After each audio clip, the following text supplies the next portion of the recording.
Have you ever wondered why the sky is blue or the grass is made out of human babies? You probably thought I was going to say, why is the grass green? How naive you are. Today we are going to be going into the deepest tunnels where all the wildest theories of this earth come together. Reddit. Hello everybody. I'm Special Detective. It's classified, that's why you couldn't hear it. Today we are diving into theories, specifically Reddit theories. Let's begin. The first one we have today is an alien theory. I've heard several people say that if there were aliens, they would have contacted us because there's ought to be some aliens who are more advanced than us. I was thinking, what are the odds that humans evolved to be this intelligent? There could be tons of aliens out there who are just like dogs or elephants, mind-wise, who aren't obsessed with technology or wondering what's out there. Another thought is, humans act like our size is the size. What I mean is, we already know there are some huge-ass things out there. Look at the sun. We also know that there is some super tiny stuff too. How can we assume that aliens would be our size, or even the size of a hamster? There could be aliens that are so tiny there's no way we could know they're in front of us, or we could be the tiny ones. Hell, our entire solar system could be on some alien's eyeball. Interesting theory, actually. To a degree. I mean, I believe on when like NASA or whoever was like searching on Mars, they found like traces of like life, like microscopic life or something like that, which could be like the first aliens. So that one's not like completely foreign, but the idea that they could be right in front of us, they could be completely tiny, and just be in front of us and we wouldn't know, or they could be super big like he said and we wouldn't have any idea. Another thing this reminds me of is Nope, that movie made by Jordan Peele. I don't know if you guys have seen it before, but there's like the alien, right? And at first it takes the shape of a UFO throughout like the majority of the movie, but it experiments with the idea of like what an alien is or could be, and it makes the UFO not the vessel in which the aliens travel, but it makes the UFO the alien itself, like the UFO itself is the being. And that's the thing. If it's an alien, we're probably not going to know how it works. It's not going to function. It may not function the same way we do. It may not have organs. It may not have a brain. It'll be completely like we wouldn't even know, basically. So I sort of like that idea. It's pretty interesting. Theoretically, students who haven't studied actually benefit from harder test papers. It may not seem logical, but hear me out. In the scenario a student has fully disregarded their study for an exam, it would seem logical they hope for an easier paper. But no, this would in fact not play into their favor. Firstly, in the example of an easier paper, the student that didn't study would be much further below the class average. We can use made-up figures here and reasonably assume the student receives 70% with the class average being an 85%. They are 15% below the average. With the exact same amount of study but a harder exam, the student might only get a 50%, but with a 60% class average. They are now only 10% below average. Now you could make the argument I'm making up numbers to prove my point. However, with any given exam, there's a certain class floor where you can't really get a lower mark as long as you try and don't give up. In most exams, regardless of the difficulty, the glass floor often remains somewhat constant. Heading off topic, but this is often because of segments such as short answer and multiple choice, where you can implement the process of elimination, and markers are more generous in handing out marks. What the fuck is this if shit? The average is lower because of a harder paper, what the fuck it am is I closer watching? to the glass floor than a higher average and a harder paper. Therefore, if the paper is difficult, the student that didn't study is less of an outlier and arguably has a...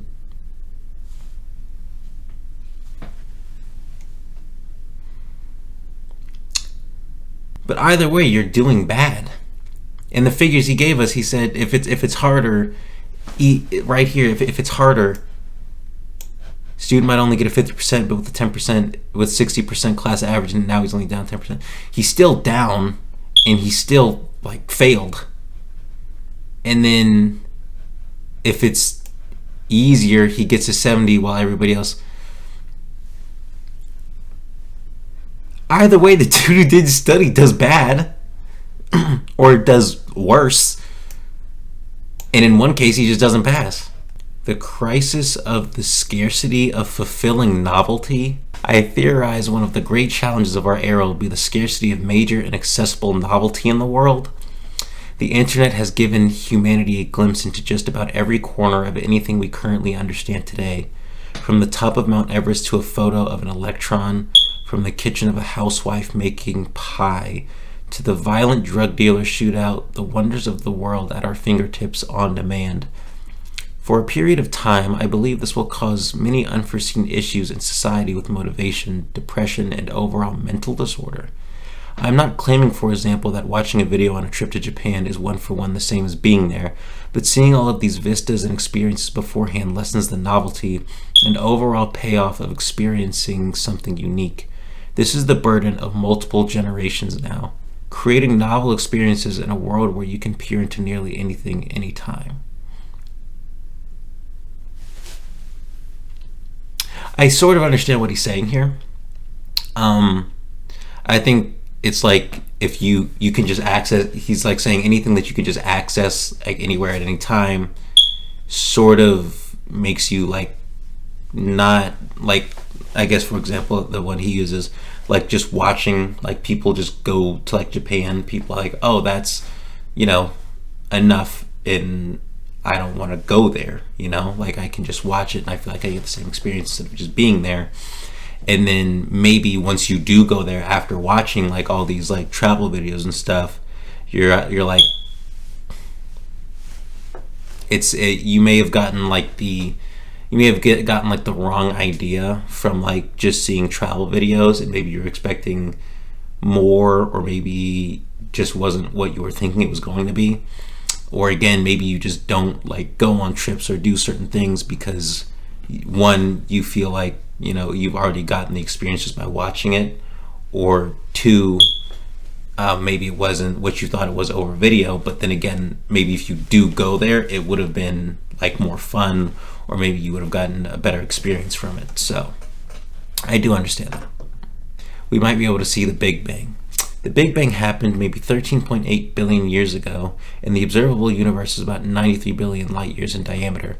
So if we could figure out where the Big Bang happened and how far ago from Earth, wow, that's a weird how far ago. That's like distance and time in one sentence.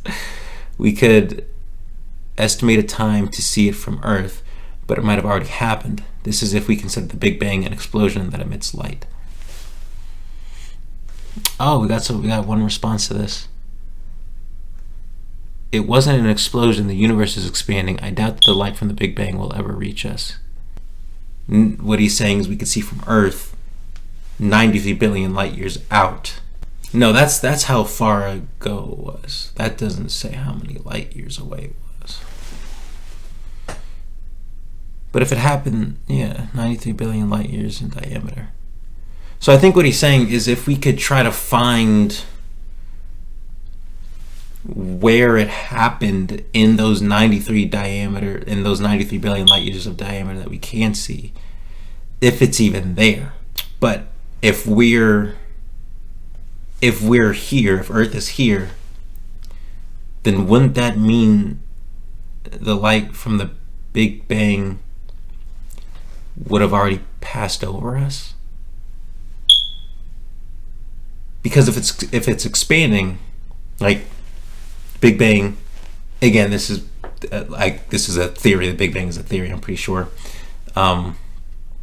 If from there all the planets and like universes and stuff, I think, expanded outward, and it's like the barrier, and then like this is the planets and everything that it's creating, and then this is the barrier. It's just right behind it as it goes. Oh, can you see that? Like this is the planets and the universes and all that, and this is the barrier, like, and then outside the barrier it's just black. So it's just creating as it goes, and then the barrier and what it's creating is right there. So if we're already here and we can see past, and if we can see like further out, wouldn't that mean the light from the Big Bang has already passed over us, and it's so far gone by now? So yeah, I'm not sure if we would be able to. And again, I guess we could try to find like the epicenter of it and try to look back. Of course, assuming it would even be close enough, because it's saying we can only see 93. This guy's saying we can only see 93 billion light years out, but we don't even know that, and that's just from Earth. We don't know how far, like how many light years away the theoretical Big Bang would have happened from. So, not sure about that one. Interesting though, a decent one to think about. Man, these theories got us fucking thinking out here, dude. There can exist a meaning that we can't understand. To understand is to perceive the intended meaning of something. Okay. This definition implies that what is meaningless can't be understood.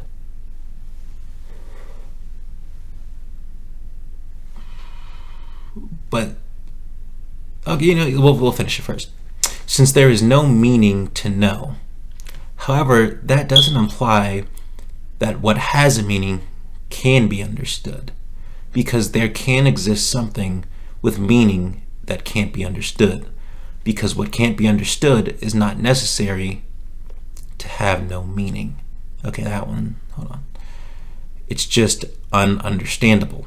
Hence, there can exist something with meaning and can't be understood, either because you can't understand it or it can't be understood in general. This is the only part I didn't really understand. Because what can't be understood is not necessary to have no meaning. What can't be understood isn't necessary to have no meaning. I don't think we need. I think I get what he's saying. But that's true. I don't think that's like a big theory, because there is things, right, either because you can't understand it or because you can't be understood in general. There exists something with meaning that can't be understood, like speaking a different language that you don't know. There is meaning, or like if someone's speaking to you in Spanish and you don't know Spanish, there's meaning there, but you can't understand it. So that's fine. And then there's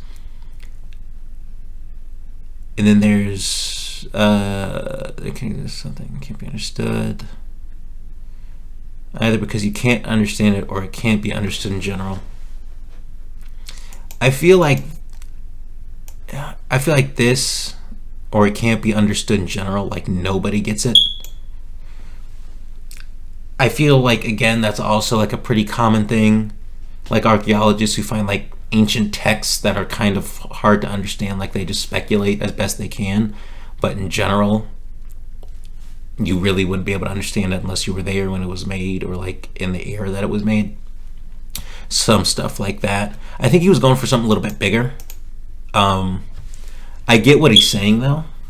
That's going to be it for today. Once again, this is Special Detective. No, you can't hear it. It is classified information. Thank you for watching, and I will see you next time.